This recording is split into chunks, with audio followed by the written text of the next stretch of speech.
Salve Maria Santíssima! Este vídeo foi produzido pelo canal Leitor Católico. Você pode utilizá-lo desde que ofereça os créditos ao canal. Para ajudar este conteúdo a chegar a mais pessoas, inscreva-se, deixe o gostei, comente e ative as notificações. Catecismo da Igreja Católica. Primeira parte. A profissão de fé. Segunda seção. A profissão da fé cristã. Os símbolos da fé. Capítulo 3. Creio no Espírito Santo. Parágrafo 3. A Igreja é una, santa, católica e apostólica. Número 811. Esta é a única Igreja de Cristo que, no símbolo, confessamos una, santa, católica e apostólica. Esses 4 atributos, inseparavelmente ligados entre si, indicam traços essenciais da Igreja e de sua missão. A Igreja não os tem de si mesma. É Cristo que, pelo Espírito Santo, dá à sua Igreja o ser una, santa, católica e apostólica. E é também Ele que a convida a realizar cada uma dessas qualidades. Número 812. Só a fé pode reconhecer que a Igreja recebe estas propriedades de sua fonte divina. Suas manifestações históricas constituem sinais que falam também com clareza a razão humana. A Igreja, lembra o Concílio Vaticano I, em razão de sua santidade, de sua unidade católica, de sua inabalável firmeza, é ela mesma um grande e perpétuo motivo de credibilidade e uma prova irrefutável de sua missão divina. Item 1. A Igreja é una. O mistério sagrado da unidade da Igreja. Número 813. A Igreja é una por sua fonte.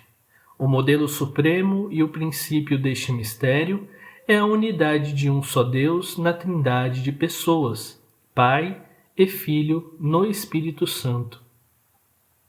A Igreja é una por seu fundador, pois o próprio Filho encarnado, por sua cruz, reconciliou todos os homens com Deus, reestabelecendo a união de todos em um só povo e em um só corpo.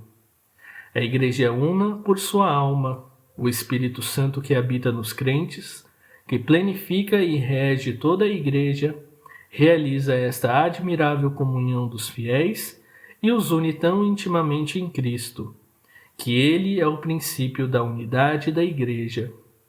É, portanto, da própria essência da Igreja ser una. Que estupendo mistério! Há um único Pai do Universo, um único Logos do Universo e também um único Espírito Santo, idêntico em todo lugar. Há também uma única Virgem que se tornou mãe, e me agrada chamá-la Igreja. Número 814. Contudo, desde a origem, esta Igreja se apresenta com grande diversidade, a qual provém ao mesmo tempo da variedade dos dons de Deus e da multiplicidade das pessoas que os recebem. Na unidade do povo de Deus, congregam-se as diversidades dos povos e das culturas. Entre os membros da Igreja existe diversidade de dons, de encargos, de condições, de modos de vida. Na comunhão eclesiástica há, legitimamente, igrejas particulares gozando de tradições próprias. A grande riqueza dessa diversidade não se opõe à unidade da Igreja. No entanto, o pecado e o peso de suas consequências ameaçam sem cessar o dom da unidade. Assim, o apóstolo precisa exortar a guardar a unidade do Espírito pelo vínculo da paz. Número 815. Quais são estes vínculos da unidade? Sobretudo, revesti-vos do amor que une a todos na perfeição. Entretanto, a unidade da Igreja peregrinante é também assegurada por vínculos visíveis de comunhão. A profissão de uma única fé recebida dos apóstolos, a celebração comum do culto divino, sobretudo dos sacramentos, a sucessão apostólica por meio do sacramento da ordem, que mantém a concórdia fraterna da família de Deus. Número 816. A única Igreja de Cristo é a que nosso Salvador, depois de sua ressurreição, entregou a Pedro para que fosse seu pastor e confiou a ele e aos demais apóstolos para propagá-la e regê-la. Esta Igreja, constituída e organizada neste mundo como uma sociedade, subsistit in Igreja Católica, governada pelo sucessor de Pedro e pelos bispos em comunhão com ele. O decreto do Concílio Vaticano II sobre o ecumenismo explicita: pois somente por meio da Igreja Católica de Cristo, a qual é meio geral de salvação, pode ser atingida toda a plenitude dos meios de salvação, que todos os bens da nova aliança somente ao colégio apostólico, do qual Pedro é o chefe, a fim de constituir na terra um só corpo de Cristo, ao qual é necessário que se incorporem plenamente todos os que, de alguma forma, já pertencem ao povo de Deus. As feridas da unidade, número 817. Na realidade, esta una e única Igreja de Deus, já desde os primórdios, surgiram algumas cisões, que o apóstolo censura com vigor como condenáveis. Divergências mais amplas nasceram nos séculos posteriores. Comunidades não pequenas separaram-se da plena comunhão com a Igreja Católica, por vezes não sem culpa de homens de ambas as partes. As rupturas que ferem a unidade do corpo de Cristo, distinguem-se a heresia, a apostasia e o cisma, não acontecem sem os pecados dos homens. Ubi peccata sunt, ibi multitudo, ibi schemata, ibi aeresis, ibi discussiones, ubi autem virtus, ibi singularitas, ibi unio, ex quo hominum credentium erat cor uno et anima una. Ou seja, onde estão os pecados, aí está a multiplicidade das crenças. Aí o cisma, aí as heresias, aí as controvérsias. Onde, porém, está a virtude, aí está a unidade, aí a comunhão. Em força disso, os crentes eram um só coração e uma só alma. Número 818. Os que hoje em dia nascem em comunidades que surgiram de tais rupturas e estão imbuídos da fé em Cristo, não podem ser acusados do pecado de separação, e a Igreja Católica os abraça com fraterna reverência e amor. Justificados pela fé recebida no batismo, estão incorporados em Cristo, e por isso, com razão, são honrados com o nome de cristãos e merecidamente reconhecidos pelos filhos da Igreja Católica como irmãos no Senhor. Número 819.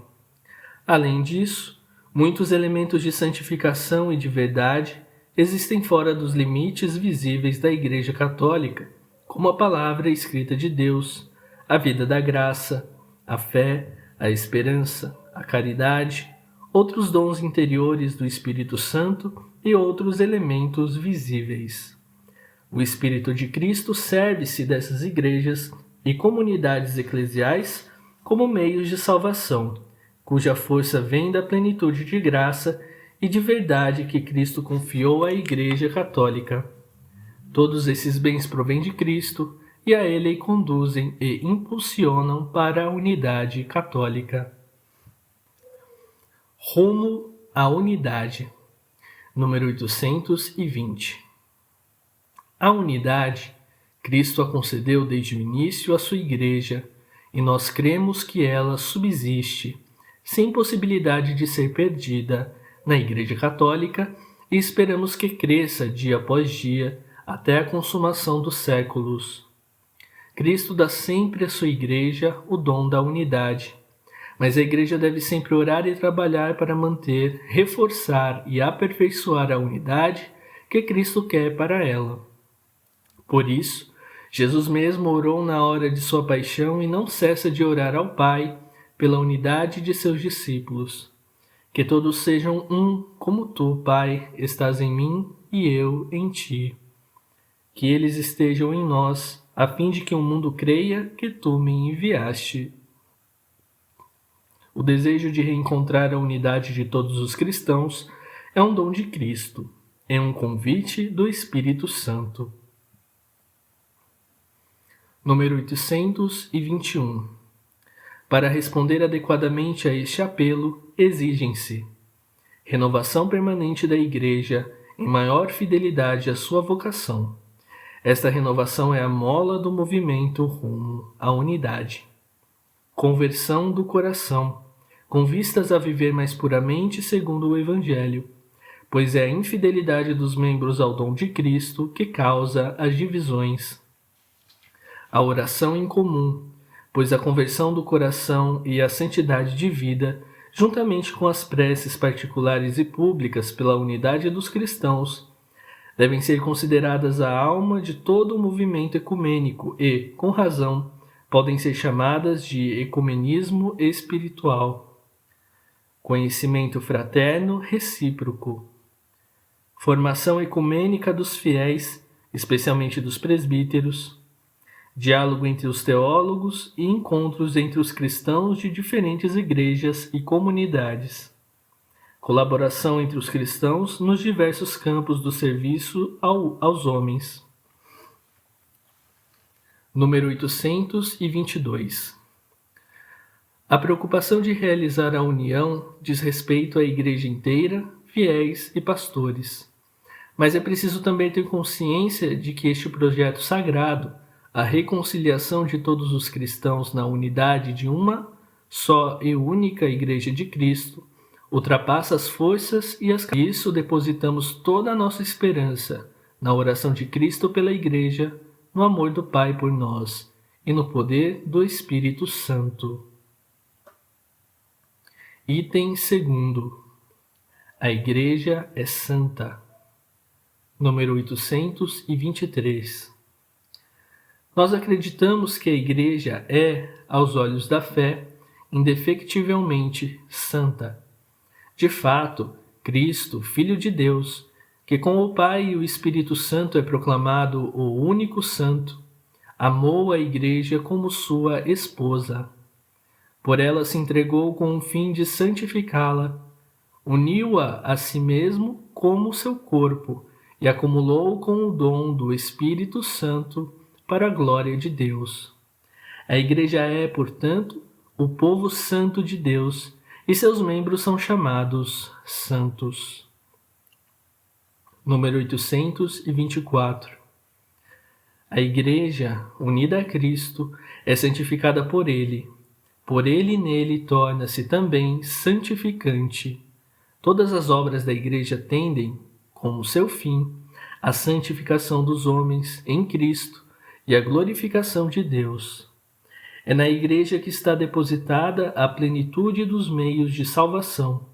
É nela que adquirimos a santidade pela graça de Deus. Número 825. Já na terra, a Igreja está ornada de verdadeira santidade, embora imperfeita. Em seus membros, a santidade perfeita ainda é algo a adquirir. Munidos de tantos e tão salutares meios, todos os cristãos, de qualquer condição ou estado, são chamados pelo Senhor, cada um por seu caminho, à perfeição da santidade pela qual é perfeito o próprio Pai. Número 826. A caridade é a alma da santidade, a qual todos são chamados. Ela dirige todos os meios de santificação, dá-lhes forma e compreendi que a Igreja tinha um corpo, composto de diferentes membros. Não lhe faltava o membro mais nobre e mais necessário, o coração. Compreendi que a Igreja tinha um coração e que este coração ardia de amor. Compreendi que só o amor fazia os membros da Igreja agirem, que, se o amor viesse a se apagar, os apóstolos não anunciariam mais o Evangelho. Os mártires se recusariam a derramar seu sangue. Compreendi que o amor continha todas as vocações, que o amor era tudo que ele abraçava, todos os tempos e todos os lugares. Em uma palavra, que ele é eterno. Número 827.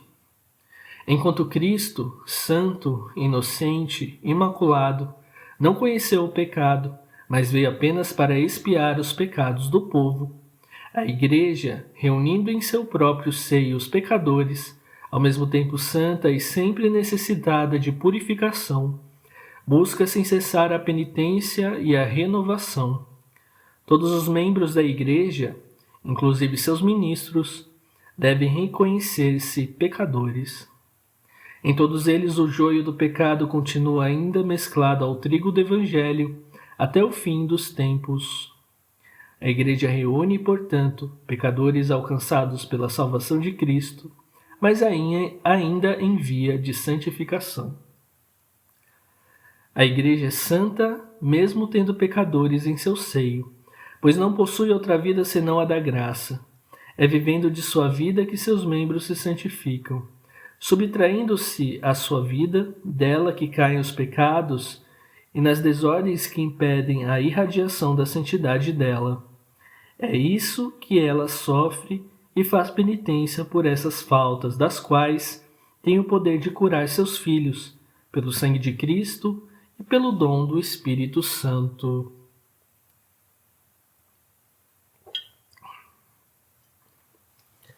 Número 828.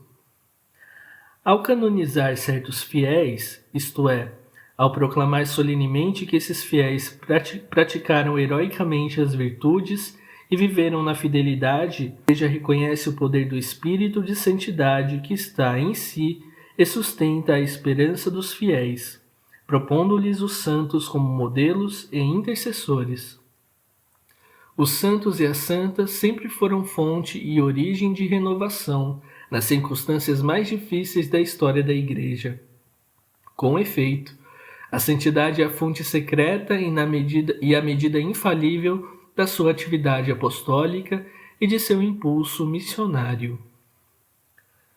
Número 829. Enquanto, na Beatíssima Virgem, a Igreja já atingiu a perfeição, pela qual existe sem mácula e sem ruga, os cristãos ainda se esforçam por crescer em santidade, vencendo o pecado e por isso elevam seus olhos a Maria. Nela, a Igreja já é toda santa. Item 3º. A Igreja é católica. Que quer dizer católico? Número 830. A palavra católico significa universal, no sentido de segundo a totalidade ou segundo a integralidade. A Igreja Católica é em duplo sentido. Ela é católica porque nela Cristo está presente. Onde está Cristo Jesus, está a Igreja Católica. Nela subsiste a plenitude do corpo de Cristo, unido à sua cabeça, o que implica que ela recebe dele a plenitude dos meios de salvação, que ele quis, confissão de fé correta e completa, vida sacramental integral e ministério ordenado na sucessão apostólica. Neste sentido fundamental, a Igreja era católica no dia de Pentecostes e o será sempre até o dia da parousia. Número 831. Ela é católica porque é enviada na missão por Cristo à universalidade do gênero humano. Todos os homens são chamados a pertencer ao novo povo de Deus. Por isso, este povo, permanecendo uno e único, deve se estender a todo o mundo e por todos os tempos, para que se cumpra o desígnio da vontade de Deus, que no início formou uma natureza humana e quer, ao final, congregar em si seus filhos que estavam dispersos. Este caráter de universalidade que marca o povo de Deus é um dom do próprio Senhor, pelo qual a Igreja Católica, de maneira eficaz e perpétua, tende a recapitular toda a humanidade, com todos os seus bens sob Cristo cabeça, na unidade do seu Espírito. Cada igreja particular é católica? Número 832. A Igreja de Cristo está verdadeiramente presente em todas as legítimas comunidades locais de fiéis que, unidas a seus pastores, são também elas, no Novo Testamento, chamadas igrejas. Nelas os fiéis são reunidos pela pregação do Evangelho de Cristo. Nelas se celebra o mistério da ceia do Senhor. Nessas comunidades, embora muitas vezes pequenas e pobres, ou vivendo na dispersão, está presente Cristo, por cuja virtude se constitui a Igreja una, santa, católica e apostólica. Número 833. Por igreja particular, que é, em primeiro lugar, a diocese ou a eparquia, entende-se uma comunidade de fiéis cristãos, em comunhão na fé e nos sacramentos com seu bispo, ordenado na sucessão apostólica. Essas igrejas particulares são formadas à imagem da Igreja Universal. É nelas e a partir delas que existe a Igreja Católica, una e única. Número 834. As igrejas particulares são plenamente católicas pela comunhão com uma delas, a Igreja de Roma, que preside na caridade. Pois com esta igreja, em razão de sua origem mais excelente, deve necessariamente concordar cada igreja, isto é, os fiéis de toda parte. Com efeito, desde a descida a nós do Verbo encarnado, todas as igrejas cristãs de toda parte consideraram e continuam considerando a grande igreja que está aqui, em Roma, como única base e fundamento, visto que, segundo as próprias promessas do Salvador, as portas do inferno nunca prevalecerão sobre ela. Número 835. Devemos, no entanto, evitar de conceber a Igreja Universal como sendo o somatório, ou, por assim dizer, a federação de igrejas particulares, universal por vocação e por missão, ao lançar suas raízes na variedade dos terrenos culturais, sociais e humanos. Se reveste em cada parte do mundo de aspectos e de expressões exteriores diversas. A rica variedade de disciplinas eclesiásticas, de ritos litúrgicos, de patrimônios teológicos e espirituais próprios das igrejas locais, mostra com maior evidência a catolicidade da Igreja indivisa, por sua convergência na unidade. Quem pertence à Igreja Católica? Número 836. Todos os homens são chamados a esta católica unidade do povo de Deus. A ela pertencem ou são ordenados, de diversos modos, quer os fiéis católicos, quer os outros crentes em Cristo, quer todos os homens que, pela graça de Deus, são chamados à salvação. Número 837. São incorporados plenamente à sociedade, que é a Igreja, aqueles que, tendo o Espírito de Cristo, aceitam a totalidade de sua organização e todos os meios de salvação nela instituídos, e em sua estrutura visível estão unidos a Cristo, que a dirige por meio do Sumo Pontífice e dos bispos, pelo vínculo da profissão de fé, dos sacramentos, do regime eclesiástico e da comunhão. Contudo, não se salva, embora esteja incorporado à Igreja, aquele que não persevera na caridade e permanece dentro da Igreja com o corpo, mas não com o coração. Número 838. Por a Igreja sabe-se ligada aos batizados, que são designados com o nome cristãos, mas não professam na sua íntegra a fé ou não guardam a unidade da comunhão sob o sucessor de Pedro. Aqueles que creem em Cristo e foram devidamente batizados estão constituídos em certa comunhão, embora não perfeita, com a Igreja Católica. Com as igrejas ortodoxas, esta comunhão é tão profunda que falta bem pouco para que ela atinja a plenitude que autoriza a celebração comum da Eucaristia do Senhor.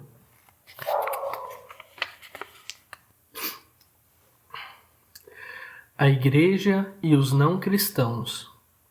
Número 839. Os que ainda não receberam o Evangelho também se ordenam por diversos modos ao povo de Deus. A relação da Igreja com o povo hebreu. A Igreja, povo de Deus na Nova Aliança, descobre, ao investigar seu próprio mistério, seus vínculos com o povo hebreu, a quem Deus falou em primeiro lugar. Diferentemente das outras religiões não cristãs, a fé hebraica já é resposta à revelação de Deus na Antiga Aliança. É ao povo hebreu que pertencem a adoção como filhos, a glória, as alianças, as leis, o culto, as promessas e também os patriarcas.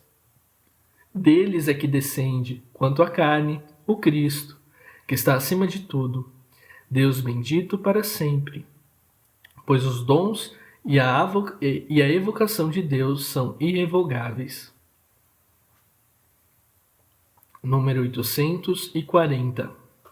Ainda mais quando se considera o futuro. O povo de Deus da Antiga Aliança e o novo povo de Deus tendem para fins analógicos, à espera da vinda ou da volta do Messias.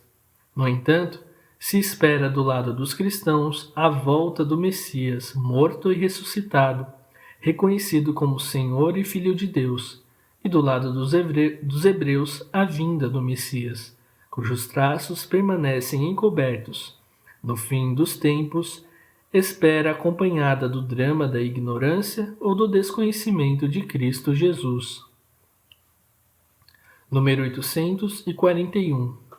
As relações da Igreja com os muçulmanos. O plano de salvação abrange também aqueles que reconhecem o Criador. Entre eles, em primeiro lugar, os muçulmanos, que professando ter a fé de Abraão, adoram conosco o Deus único, misericordioso, juiz dos homens no último dia. Número 842.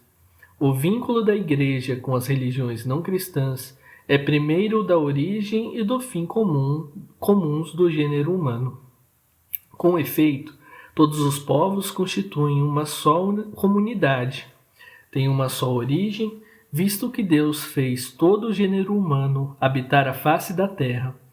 Tem igualmente um único fim comum, Deus, cuja providência, o testemunho de bondade e o desejo de salvação abrangem a todos, até os eleitos se reunirem na cidade santa. Número 843. A Igreja reconhece nas outras religiões a busca, ainda nas sombras e sobre imagens, do Deus desconhecido, mas próximo, pois é Ele quem dá a todos a vida, respiração e tudo mais, e quer que todos os homens sejam salvos. Assim, a Igreja considera tudo o que pode haver de bom e de verdadeiro nas religiões como uma preparação evangélica dada por a quem tenha a vida. Número 844. Em seu comportamento religioso, porém, os homens mostram também limitações e erros que desfiguram nele a imagem de Deus. Muitas vezes os homens, enganados pelo maligno, enganaram-se em seus pensamentos e trocaram a verdade de Deus pela mentira, servindo a criatura mais que ao Criador, ou, vivendo e morrendo sem Deus neste mundo, se expõem ao extremo desespero. Número 845. Para reunir novamente todos os seus filhos, que o pecado dispersou e desgarrou o Pai, quis convocar a toda a humanidade na Igreja de seu Filho. A Igreja é o lugar em que a humanidade deve reencontrar sua unidade e sua salvação. Ela é um mundo reconciliado. Ela é esse navio que navega bem neste mundo ao sopro do Espírito Santo, com as velas da cruz do Senhor plenamente desfraldadas. Segundo outra imagem estimada pelos padres da Igreja, ela é figurada pela Arca de Noé, a única que salva do dilúvio. Fora da Igreja não há salvação. Número 846. Como entender esta afirmação, com frequência repetida pelos padres da Igreja? Formulada de maneira positiva, ela significa que toda salvação vem de Cristo cabeça por meio da Igreja, que é seu corpo. Apoiado na Sagrada Escritura e na tradição, o Concílio ensina que esta Igreja peregrina é necessária para a salvação. O único mediador e caminho da salvação é Cristo, que se torna presente para nós em seu corpo, que é a Igreja. Ele, porém, indicando expressamente a necessidade da fé e do batismo, ao mesmo tempo confirmou a necessidade da Igreja, na qual os homens entram pelo batismo, como por uma porta. Por isso não podem se salvar aqueles que, sabendo que a Igreja Católica foi fundada por Deus, por meio de Jesus Cristo, como instituição necessária, apesar disso não quiseram nela entrar ou nela perseverar.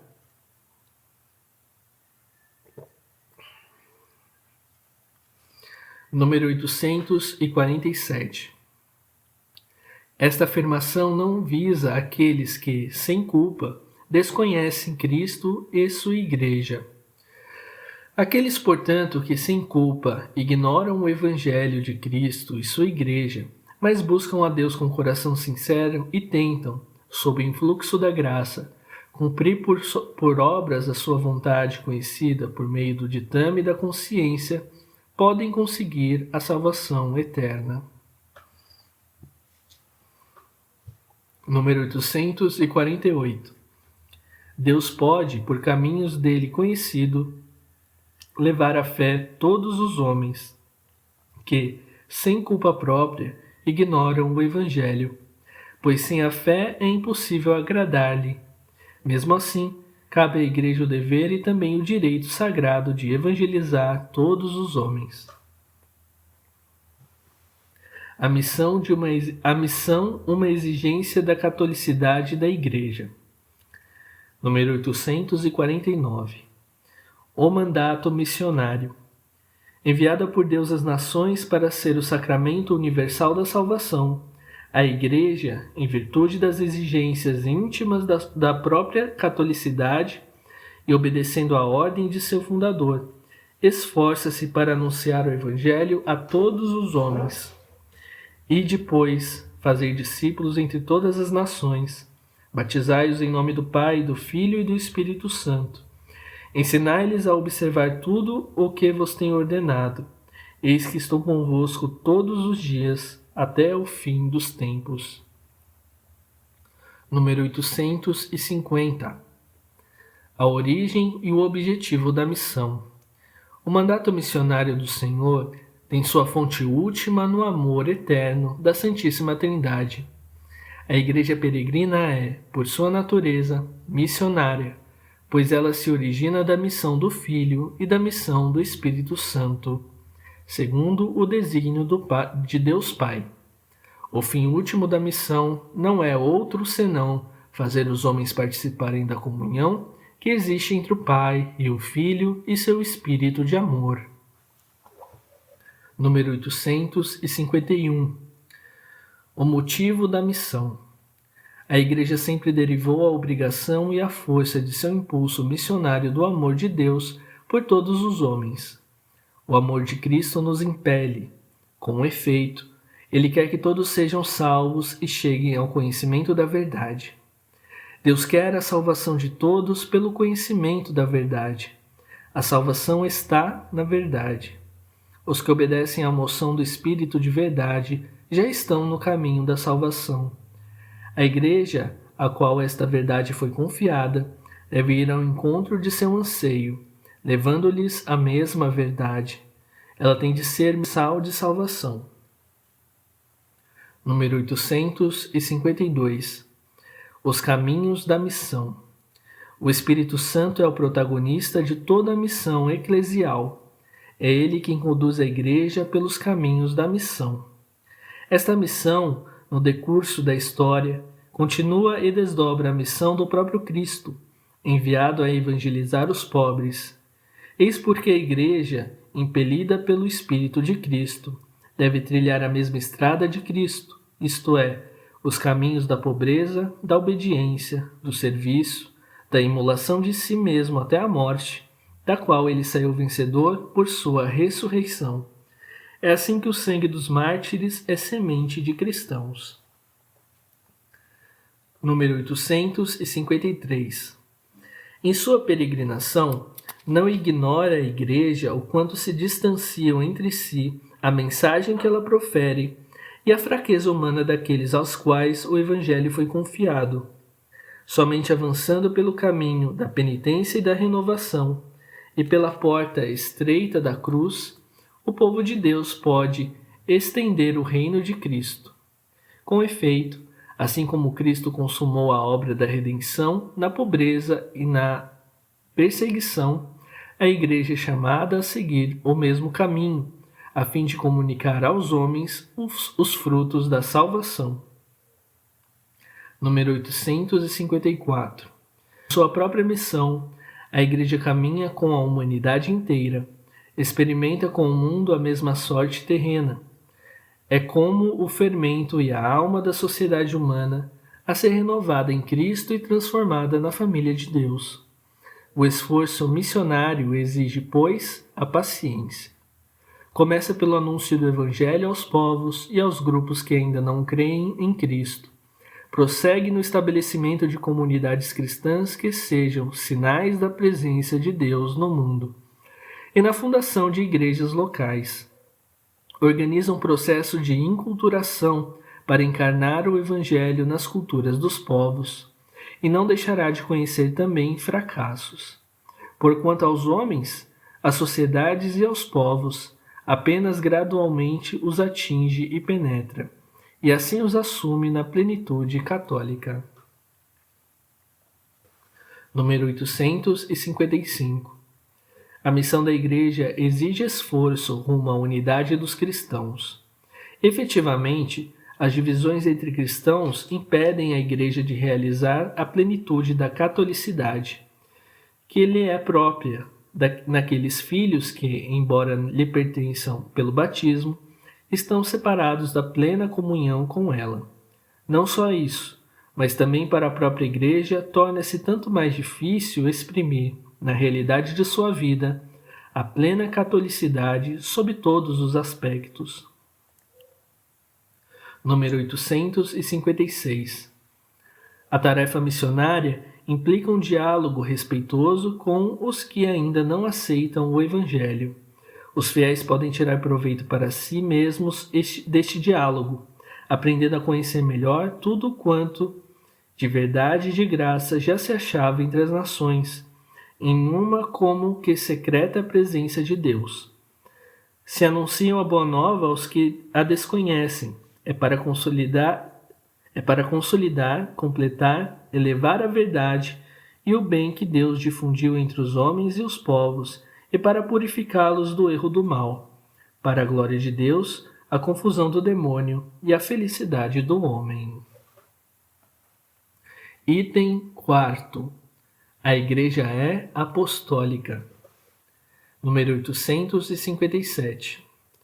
A Igreja é apostólica por ser fundada sobre os apóstolos, e isto em tríplice sentido. Ela foi e continua sendo construída sobre o alicerce dos apóstolos, testemunhas escolhidas e enviadas em missão pelo próprio Cristo. Ela conserva e transmite, com a ajuda do Espírito que nela habita, o ensinamento, o depósito precioso, as salutares palavras ouvidas da boca dos apóstolos. Ela continua a ser ensinada santificada e dirigida pelos apóstolos até a volta de Cristo, graças aos que a ele sucedem na missão pastoral. O Colégio dos Bispos, assistidos pelos presbíteros, em união com o sucessor de Pedro, Pastor Supremo da Igreja.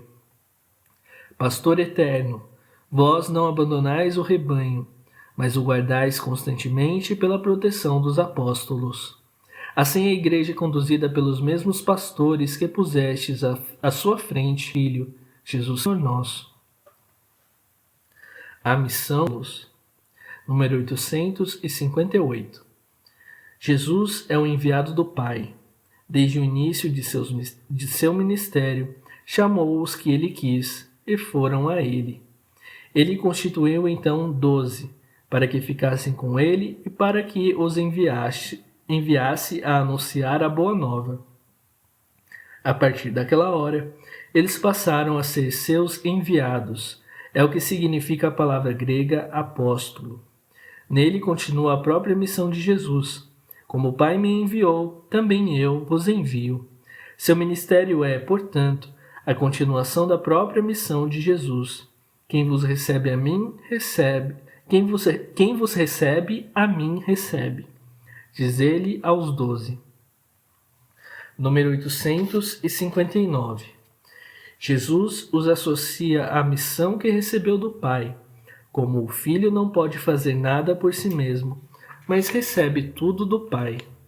O Pai que o enviou, assim os que Jesus envia nada podem fazer sem ele, de quem recebem o mandato de missão e o poder de exercê-lo. Os apóstolos de Cristo sabem, portanto, que são qualificados por Deus como ministério da Aliança Nova, ministros de Deus, embaixadores de Cristo, ministros de Cristo e adoradores do mistério de Deus. Número 860. No encargo dos apóstolos, há um aspecto não transmissível: serem as testemunhas escolhidas da ressurreição do Senhor e os fundamentos da Igreja. Há também um aspecto permanente em seu ofício. Cristo prometeu-lhes ficar com eles até o fim dos tempos. Esta missão divina confiada por Cristo aos apóstolos deverá durar até o fim dos séculos, já que o evangelho que eles devem transmitir é para a Igreja em todos os tempos, a fonte de toda a vida. Os apóstolos cuidaram de instruir sucessores dos apóstolos. Número 861. Para que a missão a eles confiada fosse continuada após sua morte, confiaram a seus cooperadores imediatos, como por testamento, o munus de completar e confirmar a obra iniciada por eles, recomendando-lhes que atendessem a todo o rebanho, no qual o Espírito Santo os instruía para apacentar a Igreja de Deus. Constituíram, pois, tais varões e administraram-lhes depois a ordenação, a fim de que, quando eles morressem, outros homens íntegros assumissem seu ministério. Número 862. Assim como permanece o munus que o Senhor concedeu singularmente a Pedro, o primeiro dos apóstolos, a ser transmitido a seus sucessores, da mesma forma permanece o munus dos apóstolos de apacentar a Igreja, o qual deve ser exercido para sempre pela sagrada ordem dos bispos. Eis porque a Igreja ensina que os bispos, por instituição divina, sucederam aos apóstolos como pastores da Igreja, de modo que quem os ouve, ouve a Cristo, e quem os despreza, despreza a Cristo e aquele por quem Cristo foi enviado. O apostolado. Número 863. Toda a Igreja é apostólica, na medida em que, por meio dos sucessores de Pedro e dos apóstolos, permanece em comunhão de fé e de vida com sua origem. Toda a Igreja é apostólica, na medida em que é enviada ao mundo inteiro. Todos os membros da Igreja, ainda que de formas diversas, participam deste envio. A vocação cristã é também, por natureza, vocação ao apostolado. Denomina-se apostolado toda a atividade do corpo místico que tende a estender o reino de Cristo a toda a terra. Número 864. Sendo Cristo enviado pelo Pai, a fonte e a origem de todo apostolado da Igreja, é evidente que a fecundidade do apostolado, tanto o dos ministros ordenados como o dos leigos, depende de sua união vital com Cristo. De acordo com as vocações, os apelos da época e os variados dons do Espírito Santo, o apostolado assume as mais diversas formas. No entanto, é sempre a caridade, colhida sobretudo na Eucaristia, que é como que a alma de todo o apostolado. Número 865. A Igreja é una, santa, católica e apostólica em sua identidade profunda e última, porque é nela que já existe e será consumado, no fim dos tempos, o reino dos céus, o reino de Deus, que veio na pessoa de Cristo e cresce misteriosamente no coração dos que lhe são incorporados, até sua plena manifestação escatológica. Então todos os homens remidos por ele, tornados nele santos e imaculados na presença de Deus no amor, serão reunidos como único povo de Deus, a esposa do Cordeiro, a cidade santa descida do céu, de junto de Deus, com a glória de Deus nela. A muralha da cidade tinha 12 alicerces. Sobre ele estavam os nomes dos 12 apóstolos do Cordeiro. Resumindo, número 866. A Igreja é una, tem um só Senhor, confessa uma só fé, nasce de um só batismo, forma um só corpo, vivificado por um só Espírito, em vista de uma única esperança, no fim da qual serão superadas todas as divisões. Número 867. A Igreja é santa. O Deus Santíssimo é seu autor. Cristo, seu esposo, entregou-se por ela para santificá-la. O Espírito de santidade a vivifica. Embora congregue pecadores, ela é imaculada, feita de maculados. Ex maculatis immaculata. Nos santos brilha a santidade da Igreja. Em Maria, ela já é a toda santa. Número 868. A Igreja é católica. Anuncia a totalidade da fé. Traz em si e administra a plenitude dos meios de salvação. É enviada a todos os povos. Dirige-se a todos os homens. Abarca todos os tempos. Ela é, por sua própria natureza, missionária. Número 869. A Igreja é apostólica. Está construída sobre fundamentos duradouros. Os 12 apóstolos do Cordeiro. Ela é indestrutível. É infalível e infalivelmente mantida na verdade.